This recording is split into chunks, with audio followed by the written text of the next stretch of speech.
Hey everyone, thought I would say hi at halftime in Coral Gables, and the Canes have come back to take a lead over Texas A&M 21-17. Would love to get your comments and analysis on the first half. Mine is going to be extremely limited. I was relegated to ESPN News because of the overlap of the Notre Dame NC State game because of the delay.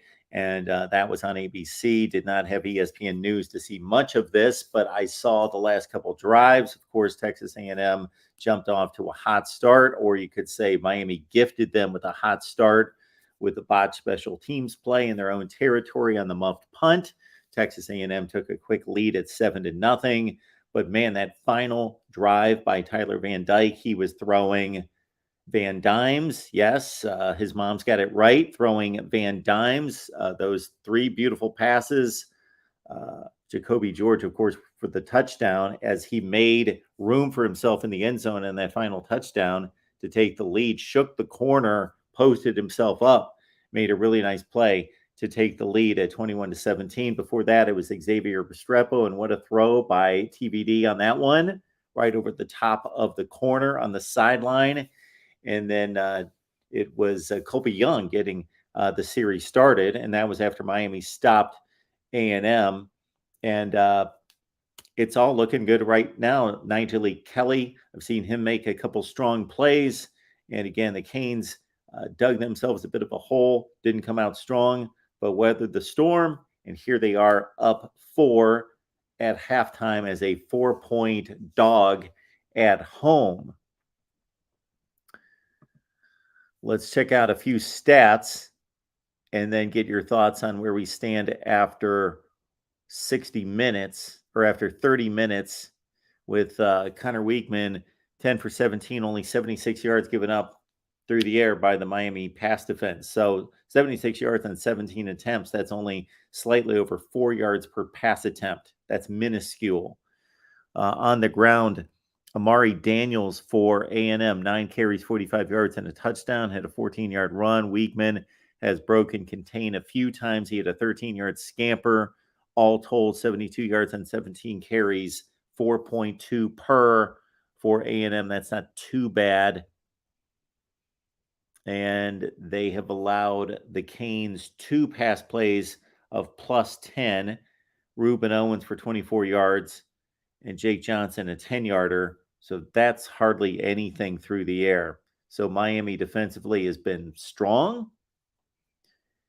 Canes, again, I got to see TVD the last couple drives, 3 touchdown passes already. He's thrown for 235 on 13 for 17.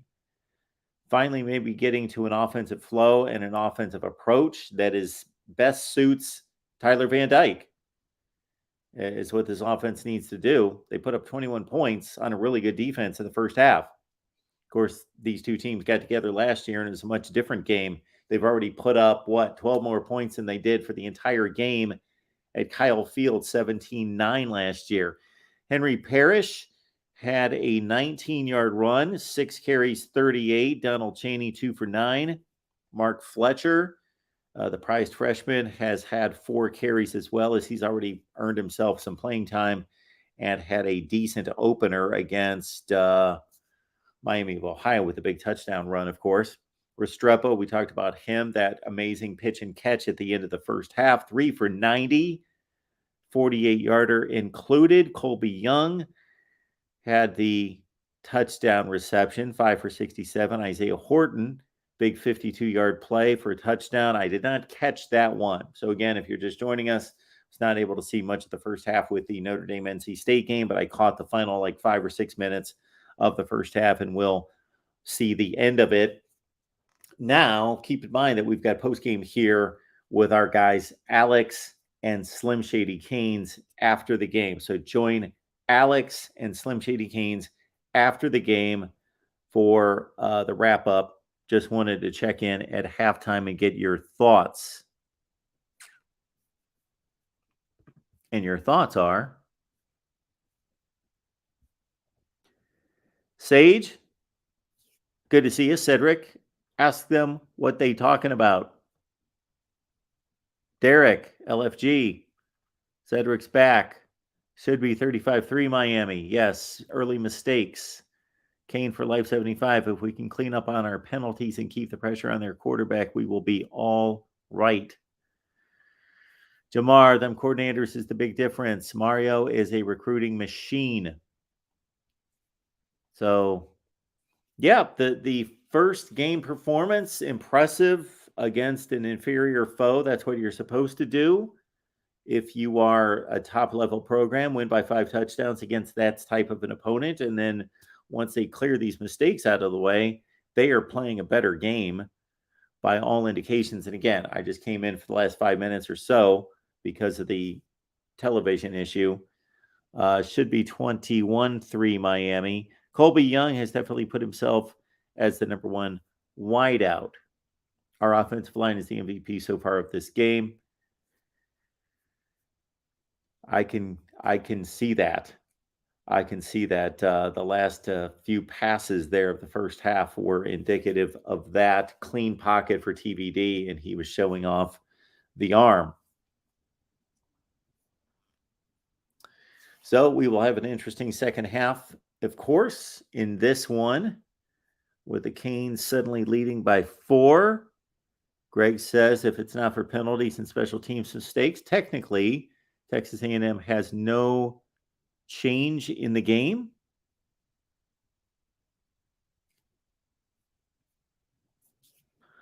I would need an interpretation on that one. Scott's here. Appreciate you reminding everyone to hit the like button. And again, we will have post game with Slim Shady Canes and Alex after the game. I just wanted to check in because this 3:30 window's a good one. Iowa State, Miami, and Texas A&M.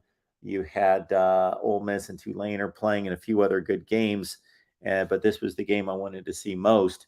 And it really got good there. And again, got shut out by ABC because of the Notre Dame NC State game, and could only see like back half of the second quarter, but I'll be locked in for the second half.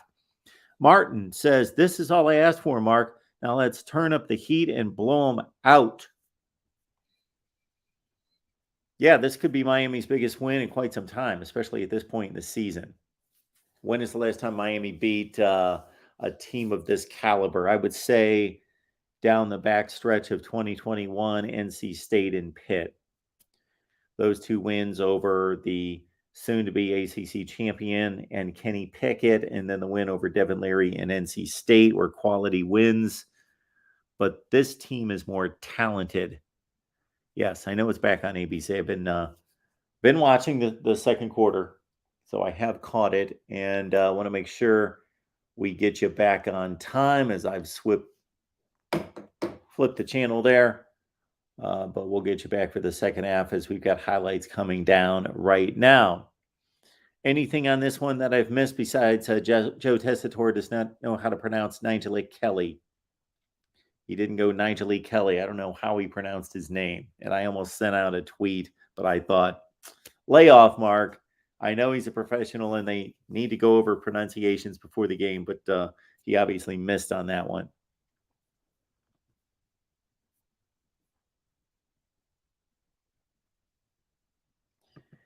Cedric says without the drop punt, the punt block, I don't think they scored a touchdown. 2017 is Go Canes answer to this would be the biggest win since, considering it's this at this point in the season. So again, I think NC State and Pitt were big wins, but Miami had already kind of blown the season at that point. They were 3-5 and then won the rest of them, go 7-5. So that season was lost already. Mark, appreciate you being here. Thank you so much for that. That's very nice of you. Because I just wanted to stop in, say hi, and see how everyone's doing, and check in on a game that's obviously extremely important and a very important game to kind of the landscape of college football, and to see who's truly going to bounce back between 2 programs that should never go 5-7, that went 5-7 last year. Both looked good in week 1. Who's going to continue to move forward and break through against a good team? And right now, it looks like the Canes, because they're only up 4, but they're playing a much better game. So, Mark, thank you so much for that. Let's go Canes. George is here. Daniel says better play calling on both sides of the ball. George, it's going to be a real dagger in the heart of Miami when they lose this game. Derek Hux. Guidry having his way with Bobby right now. The DC-OC matchup. We went through the halftime statistics. Connor Weigman only has 72 yards passing on 17 attempts. That's just over 4 yards per attempt, and that's only about 8 or 9 yards per. That's only a little over 7 yards per completion. So good call on that one, and a couple decent runs, and that's it. So yeah, the Miami defense had to defend the goal line after the muffed punt, and they've given up next to nothing. Greg says TBD is on fire. If not for a couple of drops, he would be having a perfect game.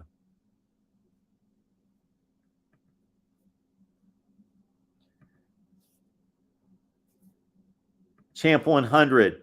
The attitude of this team has definitely changed from last year, no doubt. Yeah, they played a buttoned up first game. You know, the probably post 2017, any of those Miami teams would have won that game last week against Miami of Ohio, but they would have won 27-14, 31-20, something in that range. They would have slopped around and won barely by 2 scores and not just put the hammer down and won convincingly. And again, playing a much better game than Texas A&M right now, keeping A&M in the game with mistakes. Colby Young, the MVP of the game, according to Go Canes.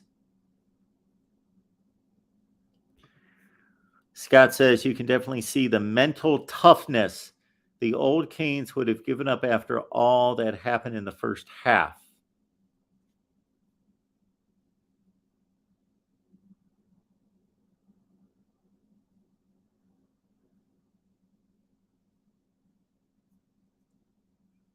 Can't wait for the second half. I think it's going to be a good one. I know that most of you are hoping for a blowout, that Miami continues to play much better than A&M because they are the better team right now, and that they eliminate the mistakes and then just continue from here and move it out from here and maybe win this game by 17. I'm looking forward to a good game. I still think it's going to be rather close. Both teams missed field goals in the second quarter. So that happened as well. And again, 14 rushes, 17 passes, good balance for the Canes. A&M 17 passes, 17 rushes. That's good balance too if you're just looking at strictly play calling. But when your quarterback's as hot as TBD, 3 touchdown passes in 17 attempts in one half, 235. He's on pace for a 470-yard passing day. Wow. Crazy good. Crazy good.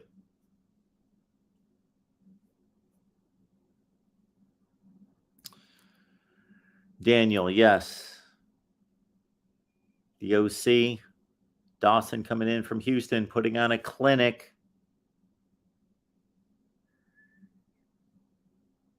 And again, 2 programming notes would be post-game right here after the game, Voice of College Football, Miami with Slim Shady Canes and Alex Perez.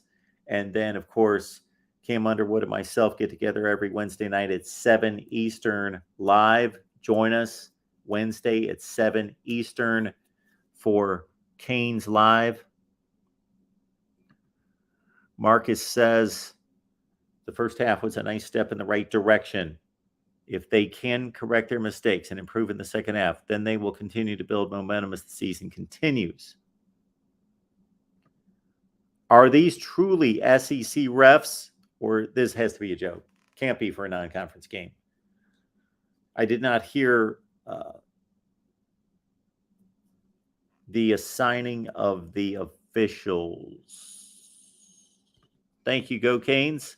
Mariano, can you imagine the noise if this was back at the Orange Bowl? I saw a couple tweets that said, you know what? Kind of like F your jokes. It is loud. It is raucous. As I'm looking at the outside of the stadium right now.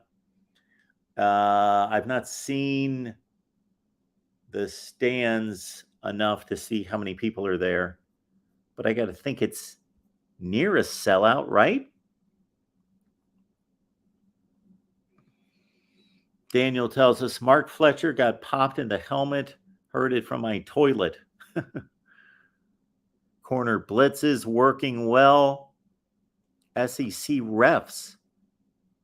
Joe said it during a timeout, and the only way I would figure that they would get away with that would be that they had ACC refs on the road last year. So that would be the only way. Okay, everybody's confirming SEC refs. So I would think that they had ACC refs at the game last year. And that's what happened there.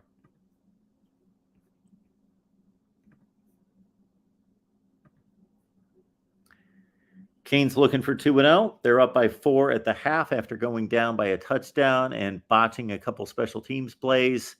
They have an enormous lead in total yardage right now, 276 to 148. Scott says supposedly there is like 55,000 folks at the game.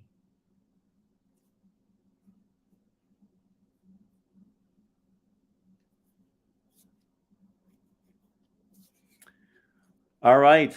I think the second half kickoff is close.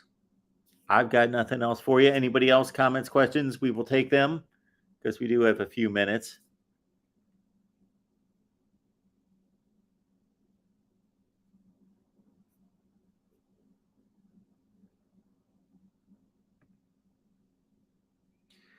Falconer TRX. Well, Falconer TRX, I think you pretty much stated and summed up the first half right there. Thank you for the contribution. You know that. You can join not just Cam and myself on Wednesday night at 7 o'clock. Join Falconer TRX. He's always here for us. Appreciate him. The only team that can beat Miami is Miami. Today, with Texas A&M being the only other team in town, I would have to agree based on what I saw. And again, folks, I apologize for some of the analysis because I go into this a little bit blind because I could not see much of the first half with the ESPN News deal and the Notre Dame game against NC State bleeding over. So I only saw the last 5 minutes, the second quarter. Ryan says, TBD is on fire. Great game being called by both coordinators, but special teams is atrocious. Canes weathered the storm early, something they have not done in 10 years. What is my final score prediction? Like in terms of a score, meaning I get to pick the game right this second. I will admit, if we take, for those of you on Patreon, if you want to join me on Patreon, get all my picks right there. I am 19-8 against the spread so far this season. I've hit the first 3 games at noon. Notre Dame to cover 7.5. Baylor to cover the 7 that they received. And what was the other one? I took Baylor plus 7.5.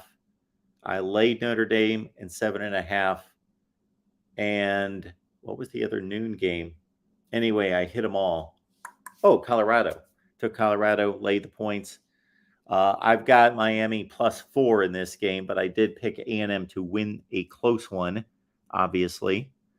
But I took Miami in the 4. That's what I took before the game. And I hate to change picks at halftime. I don't really pick games at halftime. I just pick them, and that's what they are. And I took Iowa to cover 4, and they're up by 17 right now. So we're doing well right now. So if you'd like to get my picks, they're on patreon.com/MarkRogersTV. We are to the second half of the game. Yeah, it looks like either not a lot of people showed up or they're at the concession stand still at halftime. But regardless, the Canes are playing well. They've taken a 4-point lead, and they will play defense first in the second half. Join us after the game with Slim Shady Canes and Alex right after the game for post game, and we will see you then.